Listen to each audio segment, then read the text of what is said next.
Hi, my name is Laura Kennedy. I am an outreach coordinator for Niznik Behavioral Health. When I came into recovery, it was a long time ago.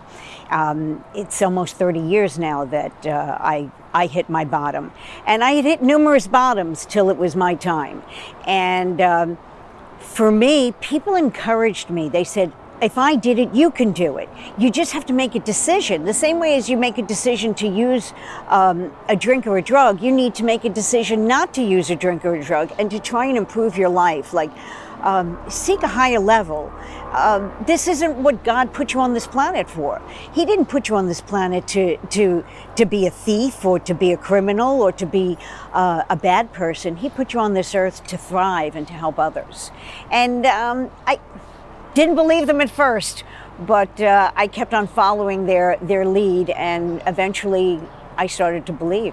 For me, there were different bottoms. You know, I thought, well, if I only use this and I use this and I don't use that, you know, and I don't want to name the substances, but I'd say, well, if I only drink and maybe smoke a little, that's not so bad. At least I'm not doing that other thing.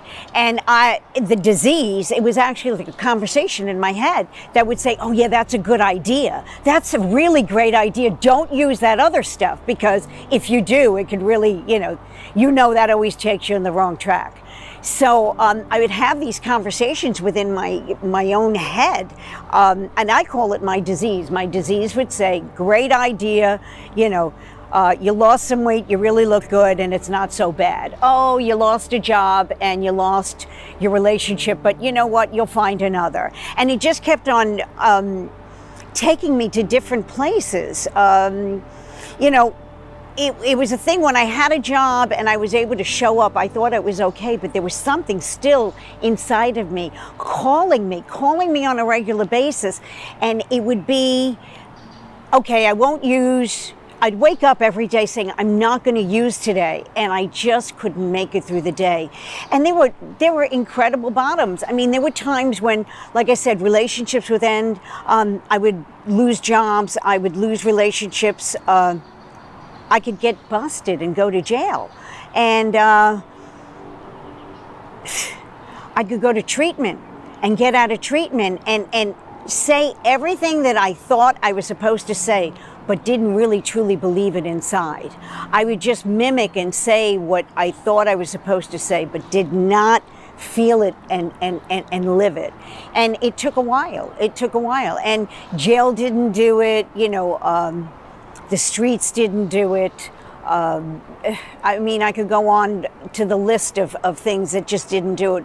What did it was that I wanted it bad enough. I wanted it bad enough that I wanted to change my life. And at that point, I had to make a decision. The same way as a decision to go to get drugs, I had to make the decision to go to a meeting, to go get help, to go to rehab, to say, I surrender. We have a term in recovery, we say surrender to win. And we go, what does that mean? Surrender to win. There's no such, it doesn't make sense, but it's an oxymoron where if you surrender, you do win, because you allow someone else to help you. You say, I'm done, you won, the fight is over. And the war still continues, but it's just not as bad as it used to be. There's people who have walked that path before you. There's people who know the solution. All you have to do is ask. It's just like in the streets, when you want to get something, you find who has it. Well, here in recovery, we find who has the answers, and we go to them. And if they don't have the answer, we get guided to somebody else that does. We all have the power of choice. I think with addiction, we don't think that we have it anymore. We have to use drugs. We believe there's no choice. This is the way I'm going to live my life. I was taught about this like invisible line. It's this line in the sand, and you say, well, when I get that bad, then I'll do something about it. Not yet, because I still have some sort of control. At least I think I do. And I say, well, and when I get as bad as her, then maybe. Then if I get as bad as him, then maybe I'll get some help. And always comparing. And then at some point, we step over this line. I felt so terrible about myself. But getting clean and staying clean and working steps and working with a therapist, learning why I did what I did and knowing that I don't have to repeat it. I had the choice. So it's been amazing. It's been an amazing ride. I'm coming up on 30 years clean. When I got here, I was 72 pounds. I shook like a leaf. I was a mess. I remember going to my first meeting wearing 3 pairs of pants just so that I could fill into the pants that I had on, and people just tell me, sit down, hang on, it's going to be okay. Park Avenue, Park Bench. This disease does not discriminate. It doesn't care where you come from. It just knows that you have it. And, I have an older brother who did very, very well for himself. And I ended up with the disease. I'm the one who got the gene. And I think I'm just as successful as he is today.